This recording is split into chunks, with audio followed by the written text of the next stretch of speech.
Good morning friends, मेरा नाम DC Yadav है और आप सभी का DCIS इंस्टीट्यूट पे स्वागत है। 24 अगस्त 2024 का करंट अफेयर्स पढ़ेंगे हम, जो हमारे एग्जाम IAS PCS SSC के लिए अति महत्वपूर्ण है। बढ़ते हैं आज के अपने पहले सवाल की ओर। आज का अपना पहला सवाल है कि सुर्खियों में रहा ONDC किससे संबंधित है? विज्ञान, कला, ई मार्केट प्लेस या राष्ट्रीय सुरक्षा? इसका सही आंसर है ऑप्शन सी, ई मार्केट प्लेस।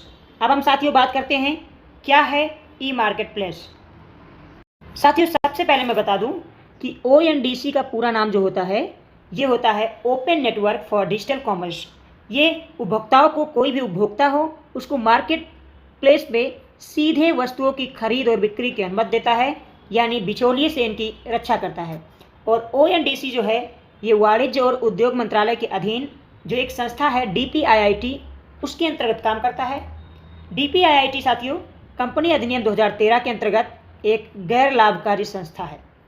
अब बढ़ते हैं अपने दूसरे सवाल की ओर।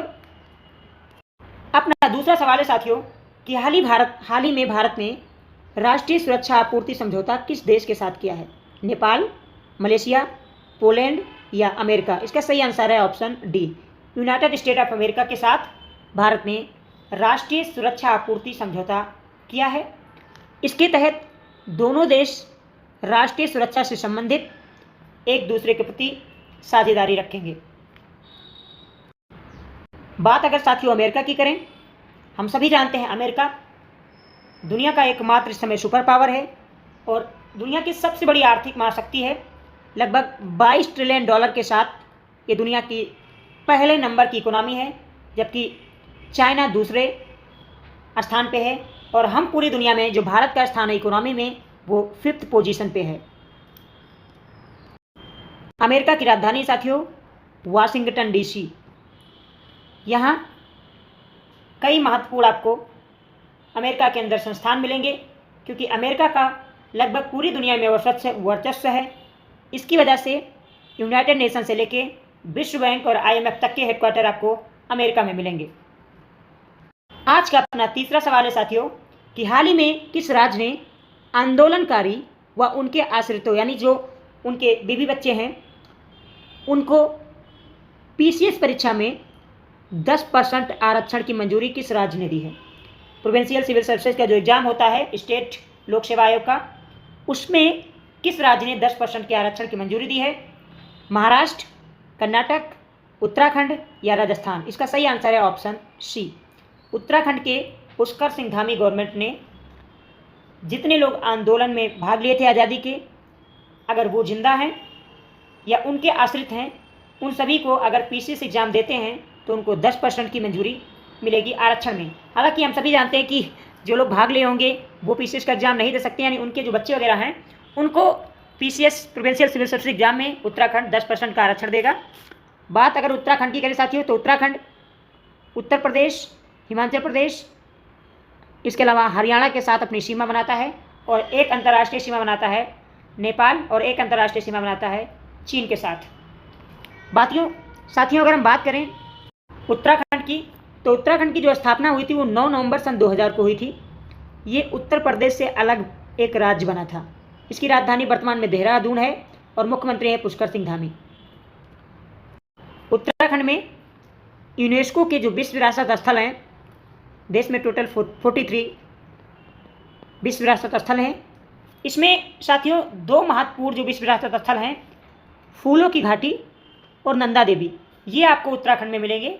और बायोस्फीयर रिजर्व जिनकी संख्या देश में वर्तमान में 18 है, 18 बायोस्फीयर रिजर्व में से एक बायोस्फीयर रिजर्व आपको उत्तराखंड में मिलेगा, नंदा देवी। साथियों अगर उत्तराखंड के राष्ट्रीय उद्यान की बात करें तो जिम कॉर्बेट राष्ट्रीय उद्यान जो देश का प्रथम राष्ट्रीय उद्यान था, जिसकी स्थापना 1936 में हुई थी, 1936 में देश का जो पहला राष्ट्रीय उद्यान बना था वो जिम कॉर्बेट राष्ट्रीय उद्यान ही था। ये उत्तराखंड में है। फूलों की घाटी जो एक वर्ल्ड हेरिटेज साइट भी है यूनेस्को का, ये एक राष्ट्रीय उद्यान भी है, ये भी उत्तराखंड में है। नंदा देवी राष्ट्रीय उद्यान साथियों, Nanda Devi world heritage site भी है, बायोस्फीयर रिजर्व भी है, इसके अलावा नेशनल पार्क भी है, ये आपको मिलेगा उत्तराखंड में। राजाजी राष्ट्रीय उद्यान, गंगोत्री राष्ट्रीय उद्यान और पंडित गोविंद बल्लभ पंत राष्ट्रीय उद्यान आपको उत्तराखंड में मिलेगा। पंडित गोविंद बल्लभ पंत उत्तर प्रदेश के प्रथम मुख्यमंत्री थे और उस समय उत्तर प्रदेश में शामिल हुआ करता था उत्तराखंड, तो उनकी स्मृति में ये नेशनल पार्क बनाया गया है। कमेंट करके साथ ही बताइए कि नंदा देवी जो चोटी है इसकी ऊंचाई कितनी है और देश में किस स्थान पे आता है। जैसे हम जानते हैं कि पहले स्थान पे केटू आता है, दूसरे स्थान पे कंचनजंगा आता है, और आपको बताना है कि नंदा देश में ऊंचाई के आधार पे चोटी जो है वो किस स्थान पे आता है। अगला सवाल है कि हाल ही में महाराष्ट्र में स्वास्थ्य सेवा बढ़ाने के लिए किस बैंक ने $500 मिलियन देने का वादा किया है। एनडीबी यानी नेशनल डेवलपमेंट बैंक, एडीबी यानी एशियन डेवलपमेंट बैंक, डब्ल्यूबी यानी विश्व बैंक, या आईएमएफ इंटरनेशनल मॉनेटरी फंड जो एक वित्तीय संस्था है इसने। इसका सही आंसर है ऑप्शन बी। साथियों, एशियन डेवलपमेंट बैंक ने महाराष्ट्र में स्वास्थ्य सेवा बढ़ाने के लिए $500 मिलियन देने का वादा किया है। बात अगर हम बैंकों की करें साथियों, तो एनडीबी जो है ये ब्रिक्स कंट्रीज के द्वारा स्थापित एक बैंक है। ब्रिक्स देशों ने इसे स्थापित किया था और एनडीबी की स्थापना हुई थी 2014 में। जी हाँ, 2014 में नेशनल डेवलपमेंट बैंक की स्थापना ब्रिक्स देशों के द्वारा की गई थी। इसमें एक अध्यक्ष और 4 उपाध्यक्ष होते हैं। जबकि साथियों एशियन डेवलपमेंट बैंक की बात करें तो एशियन डेवलपमेंट की स्थापना 19 दिसंबर 1966 को हुई थी। 1966 में एशियन डेवलपमेंट बैंक की स्थापना हुई थी। वर्तमान में इसमें 68 कंट्रीज मेंबर हैं और इसका मुख्यालय आपको मिलेगा मनीला में। मनीला जो फिलीपींस की राजधानी है। साथियों, विश्व बैंक की स्थापना हम सभी जानते हैं 1944 में हुई थी और आईएमएफ की स्थापना हुई थी 1945 में, और ये दोनों स्थित हैं अमेरिका में। अब बात अगर महाराष्ट्र की करें तो महाराष्ट्र की स्थापना जो हुई थी वो 1 मई 1960 को हुई थी। साथियों, पहले बॉम्बे नामक एक राज्य हुआ करता था। फिर बॉम्बे नामक राज्य को भाषा के आधार पर 2 भागों में डिवाइड कर दिया गया। मराठी की भाषा के आधार पर महाराष्ट्र और गुजराती भाषा के आधार पर गुजरात। दोनों राज्यों की स्थापना एक ही दिन 1 मई 1960 को हुई थी और महाराष्ट्र की राजधानी मुंबई है जो देश की आर्थिक राजधानी भी है। महाराष्ट्र के मुख्यमंत्री हैं एकनाथ शिंदे, और जैसे मैंने कहा कि ये देश की आर्थिक राजधानी भी मुंबई है क्योंकि लगभग 20 के आसपास बैंकों का जो मुख्यालय है वो मुंबई में है। वर्तमान में साथियों देश में 43 विश्व विरासत स्थल हैं यूनेस्को के। उसमें 5 महत्वपूर्ण विश्व विरासत स्थल आपको महाराष्ट्र में मिल जाएंगे, जिसमें अजंता की गुफाएं, एलोरा की गुफाएं, एलिफेंटा की गुफाएं, विक्टोरियन गोथिक जो कला है, आर्ट है, और छत्रपति शिवाजी टर्मिनल। ये 5 महत्वपूर्ण विश्व विरासत स्थल आपको मिलेंगे महाराष्ट्र में। टोटल हमने बताया कितना है 43। लेटेस्ट पूछे कौन सा है तो लेटेस्ट मोदिकल है जो आपको असम में मिलेगा। अगर राष्ट्रीय उद्यानों की बात करें साथियों तो टोटल देश में राष्ट्रीय उद्यान वर्तमान में है 106। इसमें भी लेटेस्ट राष्ट्रीय उद्यान आपको असम में मिलेगा जिसका नाम है रायमोना नेशनल पार्क। तो रायमोना नेशनल पार्क लेटेस्ट है 106 नंबर का। टोटल 106 राष्ट्रीय उद्यानों में महाराष्ट्र में तडोबा राष्ट्रीय उद्यान, गूंगेमल राष्ट्रीय उद्यान, पेंच नेशनल पार्क, नवेगांव राष्ट्रीय उद्यान और चंदौली राष्ट्रीय उद्यान आपको महाराष्ट्र के अंदर मिलेंगे। इसके अलावा साथियों महाराष्ट्र से 2 प्रमुख नदियाँ निकलती हैं जिसमें एक है गोदावरी और दूसरा है कृष्णा। गोदावरी और कृष्णा दोनों नदियों का जो उद्गम स्थल है ये महाराष्ट्र में है। अब बढ़ते अपने अगले सवाल की ओर। अगला सवाल है कि हाल ही में BEC ब्यूरो ऑफ एनर्जी का रिपोर्ट आया है। उस रिपोर्ट के अनुसार भारत में सर्वाधिक चार्जिंग स्टेशन वाला राज्य कौन सा है। महाराष्ट्र, कर्नाटक, उत्तराखंड या राजस्थान। इसका सही आंसर है ऑप्शन बी, कर्नाटक में साथियों सर्वाधिक महाराष्ट्र चार्जिंग स्टेशन है और ये BEC रिपोर्ट के मुताबिक पता चला है। बात अगर कर्नाटक की करें तो ये है कर्नाटक जो अपनी सीमा बनाता है महाराष्ट्र के साथ, गोवा के साथ, केरल के साथ, तमिलनाडु के साथ, आंध्र प्रदेश के साथ और तेलंगाना के साथ। तो 5 राज्यों के साथ कर्नाटक अपनी सीमा बनाता है। एक बार पुनः देख लें आप, महाराष्ट्र के साथ, गोवा के साथ, केरल के साथ, तमिलनाडु के साथ, इसके अलावा आंध्र प्रदेश और तेलंगाना के साथ अपनी सीमा बनाता है। बात अगर साथियों हम कर्नाटक की करें तो कर्नाटक राज्य की स्थापना 1 नवंबर 1956 को हुई थी। जब राज्य पुनर्गठन अधिनियम 1956 में लाया गया था तो उस समय 14 राज्यों की स्थापना हुई थी। उन 14 राज्यों में कर्नाटक भी शामिल था। कर्नाटक की राजधानी बेंगलुरु मिलेगी आपको। यहाँ के मुख्यमंत्री हैं सिद्धरामैया जी। कर्नाटक में कई महत्वपूर्ण राष्ट्रीय उद्यान हैं जिसमें बांदीपुर राष्ट्रीय उद्यान, नागरहोला राष्ट्रीय उद्यान, वनेरघट्टा राष्ट्रीय उद्यान, अंशी राष्ट्रीय उद्यान, मधुमलाई राष्ट्रीय उद्यान और केंद्रमुख राष्ट्रीय उद्यान। ये वो महत्वपूर्ण राष्ट्रीय उद्यान है जो कर्नाटक में है।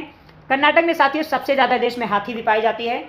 सबसे ज़्यादा देश में हाथियों की संख्या कर्नाटक में है, दूसरे स्थान पे असम और तीसरे स्थान पे केरल में है।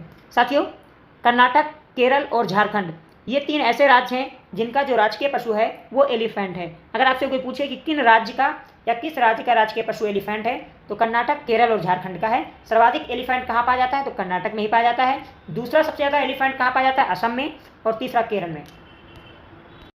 अगला सवाल है साथियों कि सुर्खियों में रहा दक्षिण चीन सागर निम्नलिखित में से किस देश की सीमा को स्पष्ट नहीं करता। सुर्खियों में इसलिए था क्योंकि हाल में मलेशिया के प्रधानमंत्री मोहम्मद बिन इब्राहिम साहब आए थे भारत में और काफ़ी अच्छे रिश्ते प्रगाढ़ हुए भारत और मलेशिया के मध्य, और इसलिए मलेशिया के साथ भी दक्षिण चीन सागर का विवाद है चाइना के साथ, इसलिए सुर्खियों में था। तो फिलीपींस के साथ सीमा स्पष्ट करता है, जी हाँ करता है। वियतनाम के साथ करता है। मलेशिया के साथ तो करता है क्योंकि मलेशिया के पीएम अभी आए थे। और लाओस के साथ जो है वो दक्षिण चीन सागर अपनी सीमा नहीं बनाता। दक्षिण चीन सागर की एक मैप देखते हैं, जानते हैं। ये है साउथ चाइना सी यानी दक्षिण चीन सागर। ये अपनी सीमाएं वियतनाम, मलेशिया, इसके अलावा सिंगापुर, ब्रुनई, फिलीपींस, ताइवान जैसे देशों के साथ बनाता है। और चीन जो है वो 9 डैश लाइन के आधार पे लगभग 80% साउथ चाइना सी पे अपनी दावेदारी करता है। और इससे लगभग पूरे साउथ चाइना सी के जो देश हैं वो चाइना के इस हरकत से परेशान है, क्योंकि चाइना अपनी दादागिरी दिखाने में बाज नहीं आता। आए दिन लोगों की नाव को पलट देता है, उनके जहाज़ों को अपने कब्जे में कर लेता है। तो ऐसे में अभी भारत ने फिलीपींस को ब्रह्मोस मिसाइल देने का वादा किया था जो पूरा किया, तो इससे लोगों का एक्सपेक्टेशन बढ़ जाता है, क्योंकि लगभग दक्षिण एशिया में जो सबसे महत्वपूर्ण और ताकतवर देश है चीन के बाद वो इंडिया ही है। तो इंडिया के साथ एक ग्रुप, एक अलायंस बनाना चाहते हैं सारे देश, जिससे चाइना के साथ वो सीधे तौर पे नहीं लेकिन अप्रत्यक्ष तौर पे उसके साथ आंखें मिलाकर बात कर सकें। आज का आखिरी सवाल है साथियों कि देश का पहला राष्ट्रीय अंतरिक्ष दिवस कब मनाया गया। इसका सही आंसर है 23 अगस्त। बिना किसी बात के हम जानते हैं कि 23 अगस्त को चंद्रयान 3 ने का विक्रम जो था, लैंडर विक्रम ने चांद की दक्षिणी सतह पे अपना कदम रखा था। और ये भारत के लिए बहुत ही गौरव का पल था 23 अगस्त। और हमारे प्रधानमंत्री मोदी जी ने कहा था कि हम हर वर्ष चांद पे जो कदम रखा था हमारे चंद्रयान ने, विक्रम लैंडर ने, उसकी उपलब्धि को याद करने के लिए 23 अगस्त को राष्ट्रीय अंतरिक्ष दिवस मनाएंगे। तो इस बार 23 अगस्त को देश का पहला राष्ट्रीय अंतरिक्ष दिवस मनाया गया। बात साथियों इस महीने की दिवस की करें तो इस महीने 1 अगस्त को नेशनल माउंटेन दिवस, मुस्लिम महिला अधिकार दिवस, विश्व लंग कैंसर दिवस और वर्ल्ड वाइल्ड वेब दिवस मनाया गया। 3 अगस्त को भारतीय अंगदान दिवस मनाया गया।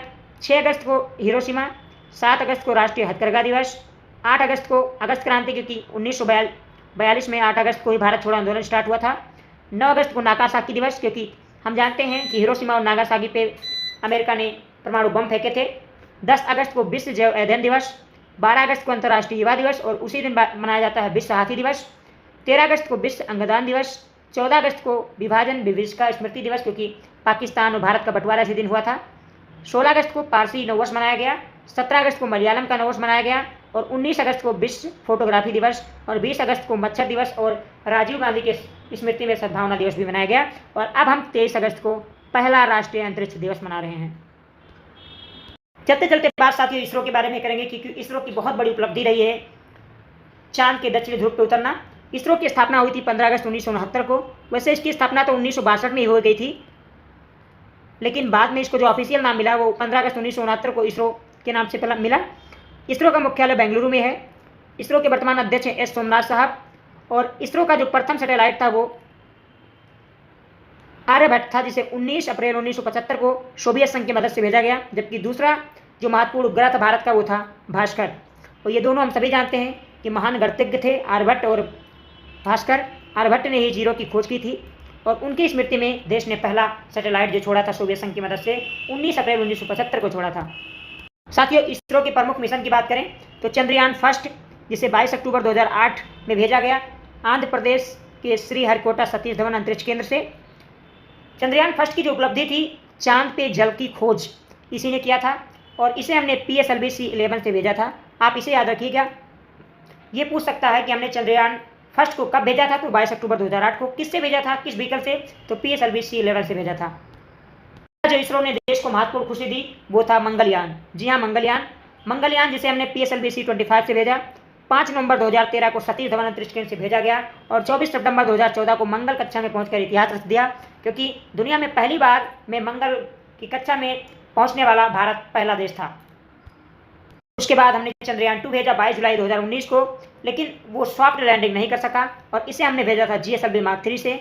GSLV Mark 3 को इसरो का बाहुबली रॉकेट कहा जाता है। इसरो का एक और महत्वपूर्ण जो सफलता थी साथियों, वो 15 फरवरी 2017 को मिली, जब इसरो ने एक साथ 104 सैटेलाइट को अंतरिक्ष में प्रक्षेपित किया। इससे पहले रशिया के पास ये कीर्तिमान था और भारत ने उसे तोड़ते हुए 100 से प्लस उपग्रह को एक साथ प्रक्षेपित किया और इसे हमने भेजा था